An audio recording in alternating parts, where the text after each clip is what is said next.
दोस्तों, क्या होगा अगर आप कभी समंदर में जाएं और वहां पर आपको एक ऐसी बोट मिले जो कि श्रापित हो और वो आपका हर तरह से शिकार करना चाहे, आपको अपने अंदर कैद कर ले और बाहर ना निकलने दे।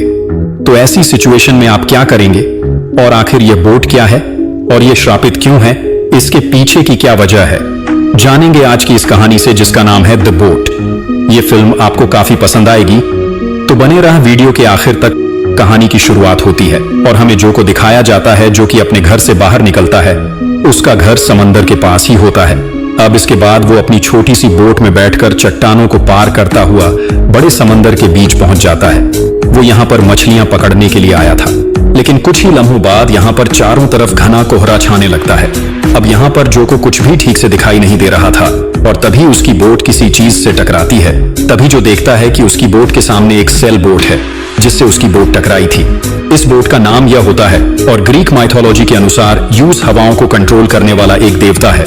जो को इस सेल बोट में कोई नहीं दिखता।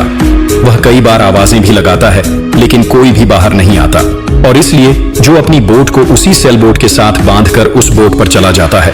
यहाँ पर उसे एक किताब और भी बहुत सारा सामान दिखता है जो कि जरूर किसी इंसान का है, लेकिन यहाँ पर कोई इंसान नहीं था।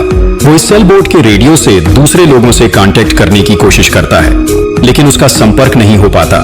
जो कुछ समझ नहीं आ रहा था कि आखिर इस बोट पर जो लोग थे वो कहाँ चले गए और आखिर कोई इतनी महंगी बोट को अकेला क्यों छोड़ेगा। वो सेल बोट में चारों तरफ घूमना शुरू कर देता है और तभी वो बाहर नोटिस करता है कि जिस छोटी बोट से वो यहाँ आया था, अब वो भी यहाँ से गायब थी। कोहरा और भी ज्यादा घना हो चुका था, इसलिए उसे कुछ भी नहीं दिख रहा था। वो दूरबीन से चारों तरफ देखता है, लेकिन उसे उसकी बोट कहीं नजर नहीं आती और तभी उसे बोट के नीचे से एक आवाज आती है जिसे सुनकर जो डर जाता है, क्योंकि अभी कुछ ही देर पहले उसने नीचे जाकर जब चेक किया था तो वहां पर कोई भी नहीं था। वो डरते हुए एक बार फिर से नीचे जाता है, लेकिन यहाँ आकर वो देखता है कि बोट के हिलने की वजह से टॉयलेट का दरवाजा खटखटा रहा है जिसकी आवाज थी। इसलिए वो इस दरवाजे को बंद करके इंजन के पास आता है। वो जानता था कि अब उसके पास इस सेल बोट के अलावा निकलने का यहाँ से दूसरा कोई रास्ता नहीं है। वो इंजन स्टार्ट करने की कोशिश करता है, लेकिन इंजन स्टार्ट नहीं होता और साथ ही बोट का कंपास भी खराब था, इसलिए उसे डायरेक्शन का भी पता नहीं लगा पा रहा था। इसलिए वह अपने पास से एक मैप निकालता है और सही डायरेक्शन का पता लगा लेता है, जिसके बाद वो सेल्स को खोल देता है जिससे बोट आगे बढ़ना शुरू हो जाए। लेकिन हवा इस तरह से चल रही थी कि बोट चारों तरफ घूमने लगती है। अब जो समझ जाता है कि उसे यहाँ से निकलने के लिए इंजन को ही स्टार्ट करना पड़ेगा। काफी देर मेहनत करने के बाद जो इस सेल बोट के इंजन को स्टार्ट कर देता है और अब बोट आगे बढ़ना शुरू हो जाती है। वो चारों तरफ दूरबीन से देखता है, लेकिन दूर दूर तक कोई भी नजर नहीं आ रहा था। वो एक बार फिर से रेडियो से कांटेक्ट करने की कोशिश करता है, लेकिन उसका कांटेक्ट किसी से भी नहीं हो रहा था। अब उसे पेशाब करना होता है और जैसे ही वह पेशाब के लिए खड़ा होता है, सेल उससे टकराता है जिससे वह समुद्र में गिरते गिरते बच जाता है, क्योंकि अगर यह समुद्र में गिर जाता तो यह किसी कीमत पर यहाँ नहीं बच पाता। इसलिए वह फैसला करता है कि वह नीचे टॉयलेट में जाकर ही पेशाब करेगा और जब वह ऐसा करने के लिए जाता है तो दरवाजा अपने आप ही लॉक हो जाता है। वह उसे खोलने की बहुत कोशिश करता है, लेकिन दरवाजा अभी भी बंद होता है और अब वो बीच समंदर में एक टॉयलेट के अंदर कैद हो चुका था। अब उसके पास बाहर निकलने का कोई रास्ता नहीं था और तभी उसे बाहर से एक आवाज आती है। यह उस रेडियो की आवाज थी। उसके रेडियो का कांटेक्ट हो चुका था, लेकिन वो आंसर नहीं कर सकता था क्योंकि वो टॉयलेट में कैद था। वो बहुत कोशिश करता है, लेकिन दरवाजा अभी भी नहीं खुलता और तभी उसे एक बड़े से शिप की आवाज आती है। वो टॉयलेट की विंडो से बाहर देखता है। उसके सामने एक बहुत बड़ा कार्गो शिप था। वो अपनी शर्ट निकालकर उन्हें इशारा करने की कोशिश करता है, लेकिन इसका कोई फायदा नहीं होता क्योंकि शिप के डेक पर कोई भी नहीं था जो उसकी बोट को देख सके। उसकी बोट लगातार उस कार्गो शिप की तरफ बढ़ रही होती है, जिससे जल्द ही वह उससे टकरा जाएगी, जो पूरी तरह से परेशान हो जाता है। और तभी उसे एक रस्सी मिलती है, जिस रस्सी को वह अपनी सेल बोट से नीचे फेंकता है ताकि वह रस्सी उसकी बोट के प्रोपेलर में फंस जाए और इंजन बंद हो जाए। और होता भी ऐसा ही है, रस्सी उस प्रोपेलर में फंस जाती है, लेकिन रस्सी का जो दूसरा हिस्सा होता है वो जो के गले में फंस जाता है, जो कि लगातार उसके गले को दबा रही होती है। लेकिन जो वो रस्सी गले से निकालने में कामयाब हो जाता है, रस्सी ने उसे इतनी जोर से दबाया था कि वो बेहोश हो चुका था और तभी उसकी वो सेल बोट उस कार्गो शिप से टकराती है, जिससे उस बोट में धीरे धीरे पानी भरना शुरू हो जाता है। जब जो को होश आता है तो वो देखता है कि वो कार्गो शिप उसके आसपास कहीं नहीं है, यानी कि वो कार्गो शिप उससे बहुत दूर जा चुका है। और तभी उसे बोट पर किसी के कदमों की आवाज सुनाई देती है, जिन्हें सुनकर वो हैरान हो जाता है क्योंकि सेल बोट इतनी बड़ी नहीं है और उसने इसे पूरा चेक भी किया था। जो को लगता है कि शायद ही उसका कोई वहम है। लेकिन प्रॉब्लम अभी ये होती है कि जो कि बोट अभी भी बहुत रफ्तार से आगे बढ़ रही थी। हालांकि इंजन बंद हो चुका था, लेकिन सेल बोट की जो सेल है वो अभी भी खुली हुई है, जो किसी भी तरह से इस बोट को रोकना चाहता है। इसीलिए वो एक रोड से सेल की रस्सी को खींचकर उसे नीचे कर देता है, जिससे ये बोट रुक जाती है। लेकिन वो रस्सी टूट जाती है और एक बार फिर से सेल बोट हवा की रफ्तार से आगे बढ़ने लगती है, जो पूरी तरह से परेशान हो जाता है क्योंकि उसकी सारी कोशिशें नाकाम हो रही थी और बोट के अंदर पानी भरना भी शुरू हो जाता है। जब वो पानी को टेस्ट करता है तो उसे पता चल जाता है कि यह समंदर का पानी नहीं है। इसलिए जो चिल्ला चिल्ला कर कहता है कि मैं जानता हूं कि बाहर कोई है, मुझे तुम्हारी हेल्प की कोई जरूरत नहीं है, मैं खुद ही यहां से निकल सकता हूं। जो को पूरा यकीन हो चुका है कि बाहर जो भी इंसान है वो जो को चोर समझ रहा है, इसलिए उसने उसे यहां कैद कर दिया है।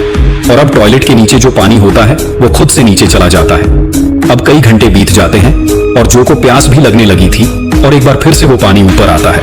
लेकिन इस बार जब जो उस पानी को टेस्ट करता है तो वो समंदर का पानी होता है, यानी कि कार को शिप से टकराने के बाद जो ये सेल बोट डैमेज हुई थी, इससे अब समंदर का पानी अंदर आने लगा था। पानी का लेवल बढ़ना शुरू हो जाता है और जब जो विंडो से बाहर देखता है तो बाहर एक बहुत ही बड़ा तूफान आने वाला था और यह सेल बोट उसी तरफ आगे बढ़ रही थी।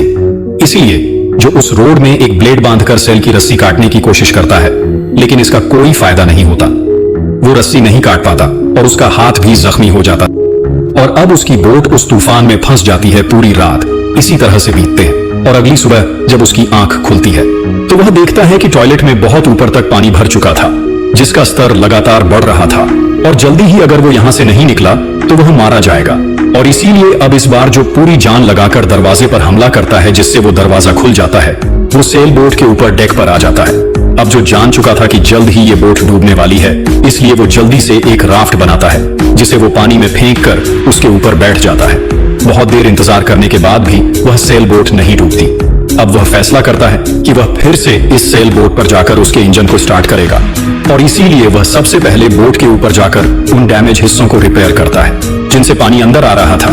इसके बाद वो एक मोटर से जो पानी उसे सेल बोट के अंदर भरा था उसे बाहर निकालता है। फिर वो सेल को ठीक करता है और बाद में रेडियो से फिर से लोगों से कांटेक्ट करने की कोशिश करता है, लेकिन उसका कांटेक्ट नहीं हो पाता। वो जानता था कि उसे किसी भी कीमत पर इसी सेल बोट से किनारे तक जाना होगा, वरना यहीं पर भूख प्यास से मारा जाएगा। और तभी उसे अपने से कुछ दूरी पर एक बड़ा सा कार्गो शिप दिखता है। अब जो उसने राफ्ट बनाई थी वो उससे उस कार्गो शिप की तरफ जाना शुरू कर देता है, जो बहुत खुश है क्योंकि अगर एक बार वो वहां तक पहुंच गया तो उसकी जान बच जाएगी। लेकिन तभी ये बोट अपने आप स्टार्ट हो जाती है और जो की तरफ बढ़ना शुरू कर देती है। जो देखता है कि सेल बोट उसी की तरफ आ रही है, इसीलिए उसे अपनी जान बचाने के लिए राफ्ट से कूदना पड़ता है। यह सेल बोट उसकी राफ्ट के 2 टुकड़े कर देती है और यह देखकर जो बुरी तरह से डर गया था वो अब इस सेल बोट के ऊपर जाना नहीं चाहता था, क्योंकि वह जान गया था कि यह कोई आम बोट नहीं है, यह श्रापित है। यह एक रहस्यमय बोट है जिसके बारे में वह नहीं जानता। हालांकि सेल बोट के सेल ऊपर होते हैं और ना ही उसका इंजन स्टार्ट होता है, फिर भी वो चलकर इसकी तरफ आ गई थी और अब वो सेल बोट उसके आसपास ही रुक जाती है, क्योंकि वह चाहती थी कि एक बार फिर से जो उसके ऊपर आ जाए। लेकिन अब जो ऊपर नहीं जाना चाहता था वह समंदर में ही होता है। लेकिन तभी उसे एहसास होता है कि अब उसके आसपास बहुत बड़ी मछलियां आ चुकी हैं। जो को लगता है कि शायद ये शार्क्स हैं, लेकिन उसकी किस्मत अच्छी थी। ये डॉल्फिन होती हैं जो कि इंसानों की दोस्त होती हैं। अब पानी ठंडा होने की वजह से जो को बहुत ठंड लग रही थी और वो सेल बोट फिर से उसके पास आ जाती है, जैसे वो उससे ऊपर आने के लिए कह रही हो। और अब मजबूरी में जो को सेल बोट पर जाना पड़ता है, क्योंकि अगर वो रात भर पानी में रहेगा तो उसे हाइपोथर्मिया हो जाएगा, जिससे उसकी जान जा सकती थी। खैर, अब जो बोट के अंदर जाकर सो जाता है और अगली सुबह जब वो जागता है तो पाता है कि बोट का दरवाजा अपने आप ही लॉक हो चुका था।